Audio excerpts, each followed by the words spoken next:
Game week, really excited. Obviously, our players are still going through finals, and they'll be taking some finals as we get out to Albuquerque and get ready for this game on Saturday.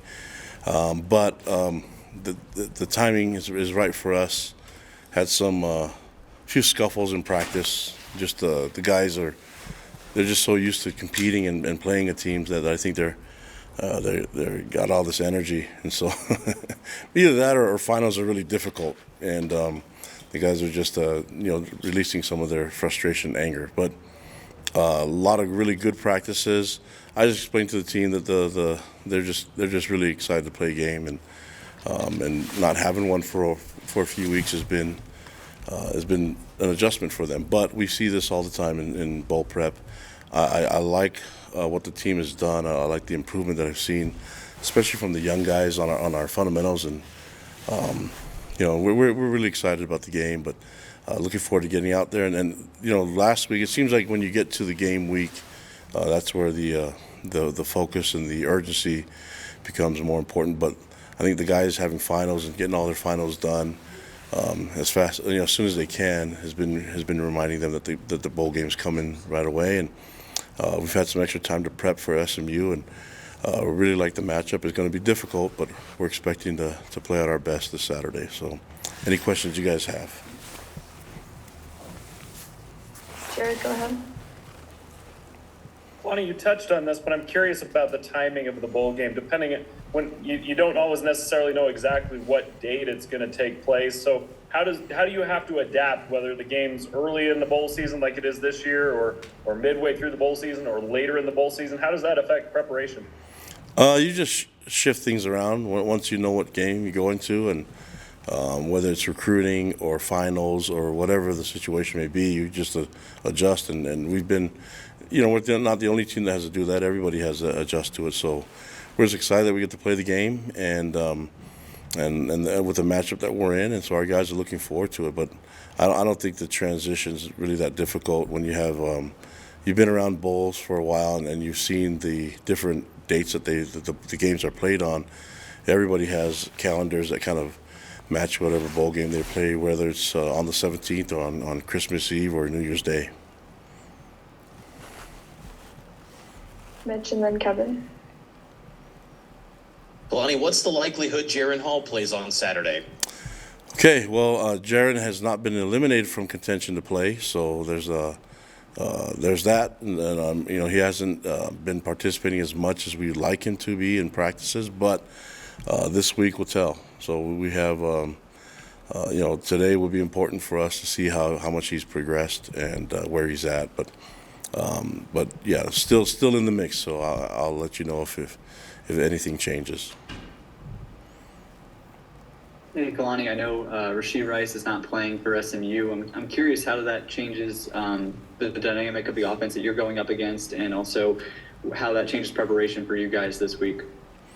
We know he's a great player, and a lot of he had 96 catches, so a lot of the stuff that he's done is on film and when we're scouting our opponent. But it's a really good player, but they have tons of athletes all over, so they'll be fine. We just have to play assignment sound football and focus on the fundamentals, tackle well, and just find ways to make it difficult for them to move the ball and to score. And that's a lot of different things we could do. I think we're excited about some of the stuff that we've been able to install in our scheme, and the players are excited, so we'll see what it looks like when we get to the game. Jay and then Jared. Kalani, with Keenan Peely going to the transfer portal and Tate Romney as well, and then you've got Max Tooley injured and Peyton Wilgar injured. Where does that leave you at linebacker? It looks like you're really thin there. Yeah, there's guys there. We have some really good players there. I mean, Pepe Tanavaso will play at Mike, and we'll have Ben Bywater, who's been solid for us. He's led the team in tackles. Even with some limited reps because of rotation, the production that he brings is amazing. And then we're still expecting our other guys to lead. We're expecting Max to be a leader for us. He's rehabbing and getting better from the surgery, but a lot of the guys, they still have their role. But the young guys will be given an opportunity to play, and We have a veteran in Jackson Kafusi that's played a lot of reps that's going to be in the mix. We've had a little bit of movement with moving Fisher Jackson in that area too at linebacker. Josh Wilson, Michael Wilson, Logan Peely. There's quite a bit of guys, Bodie Schoonover. There's a lot of guys that can play in that position, and some of them will be a little bit inexperienced, but it's going to be a lot of fun. What better moment than to do it in the bowl game? Has Peyton Wilgard been ruled out? You mentioned he might be back. Yeah, he won't be playing in this game. Okay. But Morgan Piper is another one that's had a lot of experience. I'm just trying to think of other guys that have been. So I mean, we have enough bodies and guys that actually have tons of experience playing. Kalani, you've talked for a long time about how you want guys to have the goal of playing in the NFL. You want them building toward that possibility. A lot of times you see guys around this time of year stepping away, skipping bowl games because of that emphasis on their careers. You don't see that very often at BYU. I'm just wondering about your mentality with that, because it is an opportunity to play a game, but I understand the health risk too, and just wondered your perspective on that.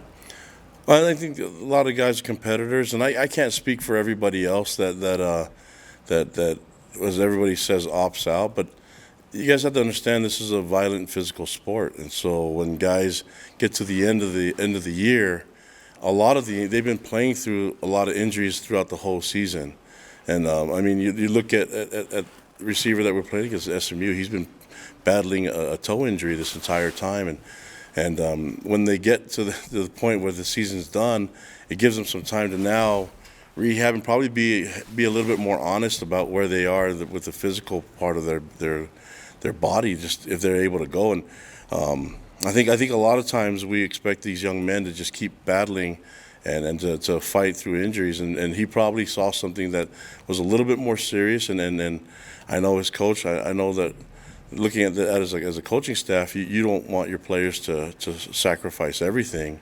Even though some are willing to do it, they usually do it during the season, and at the end, they get an honest evaluation of where their actually health is. And most times, in most cases, they've been playing injured and battling through some things that have been really putting them at a high risk. And so, if they're not 100% ready to go, especially towards the bowl game, when some of these guys have bowl invites to bowl games afterwards and combine, you look at the timing of it all, and I think when people say opt out, I wish they would just look at it from the perspective of the young man and their health first. These are competitors. You got to give them credit for battling through the entire season, and I just don't like the words opt out. I think when they're making better decisions for themselves, that's a better way to put it. Our guys, we have guys that are still banged up. Obviously our starting quarterback is in that situation. So if there's a chance that he can play, he wants to. If you guys know anything about him and his competitiveness, he wants to get on the field and play. But it's our responsibility to keep him safe, knowing that he has potential to play at the next level, and to make sure that he does it the right way. And then when you have given time in more than just a week, when you give it a little bit more time, you get more of an honest assessment of all that. Mitch and then Jay. Kalani, if Jaron, can't go or isn't his typical self, do you and Roderick have the trust in these backup quarterbacks to really run the offense as it's been constructed this year?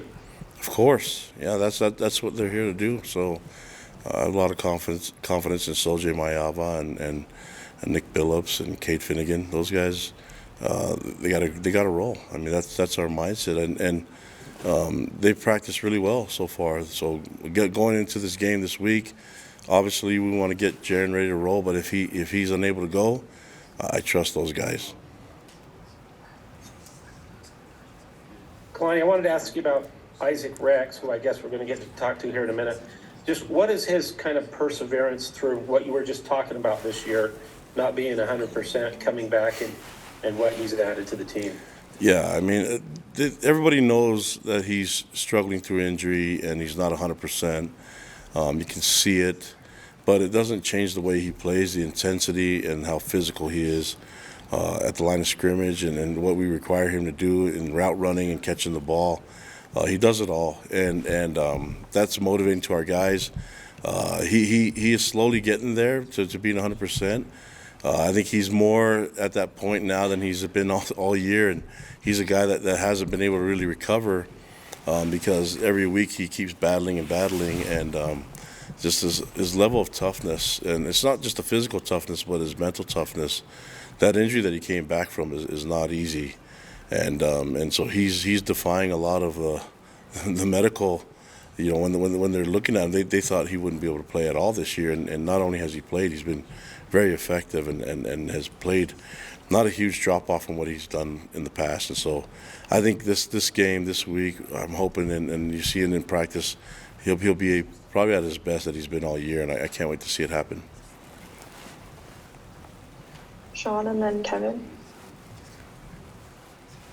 Yeah, Coach, you touched on this a little bit with Rasheed Rice, and obviously, and just some of the weapons around Tanner Mordecai at SMU and whatever. But as a defensive guy, when you look at this SMU offense, is it the kind of group, I mean, averaging 40 points per game and over 350 yards and all that stuff, like, is this the kind of offense that sort of worries you, that kind of keeps you up at night a little bit?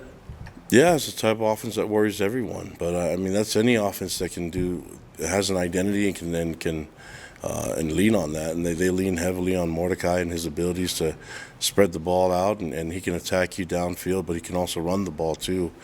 And then they have a bunch of guys that can run. They can do fly sweep. They can get the receivers involved. They have really good, big physical line. So that's why they score a lot of points. And defensively, you have to be ready for it. So I think focusing. I mean, you could say you can try to make them change their identity, but they've been doing this for a long time. I think we have to just do our part, change things up, and make sure that keep them guessing a little bit. Hopefully, we can get that done. But as you watch film from the entire year, a lot of people have tried to do that, and they usually get the upper hand. But I think offensively, defensively, special teams, we're going to play some complementary football and make sure that we put ourselves in the best position for the victory. I had a bigger picture question for you, just with bowl prep right now, and then recruiting, and then obviously the coaching hires last week. I'm interested to know if you think that this college football schedule, like right now in this calendar moment right now, is a little too crowded, or if you like it. I'm just curious your thoughts on that. I just go with whatever's out there. I mean, we have mid-year signing day that wasn't there years ago, and it's a little still fairly new, and we're going to try to take advantage of that. And so it all depends on what the NCAA allows. You can see what happens when with NIL and transfer portal and all that's happening. We just roll with whatever's out there and adjust and try to do what we can to make it an advantage for us. And I think a lot of teams do it their own way. We definitely do it our own way, but we have to do it the way that is right in alignment with our church's mission and our university's mission and the values that we have in our program. Jake, go ahead. Yeah, Kalani, with regards to recruiting this week, because usually the bowl game, will it be coming down to guys like Kelly Papinga and Jay Hill maybe staying back in Provo and handling recruiting on that end, or how will you handle that stuff? Yeah, I think that's what they're going to be doing this week, and I think they'll join us out in New Mexico later for the game. But most of the game planning and coaching and teaching is being done by our graduate assistants and our analysts and myself and Janelle Guilford. So we're excited. I think these guys are excited to implement our game plan and see how our call sheet works against SMU's offense. And just quickly, are your running backs, Peeny, Chris Brooks, Hinckley, are they all healthy and available this week? Chris Brooks is good to go. He's practicing, and Hinckley's practicing. Lopini won't be playing in this game. He's not ready. And then, any other backs that you asked about? Miles will be ready to go too. Thank you. We'll take last question from Mitch. Yeah, Kalani, Just want to ask you, strength coaches new to Tafisi and Justin McClure are no longer listed on the football staff. What can you share on them and maybe just the direction of the strength staff moving forward? Yeah, I appreciate all the hard work that they put in this program into the young men.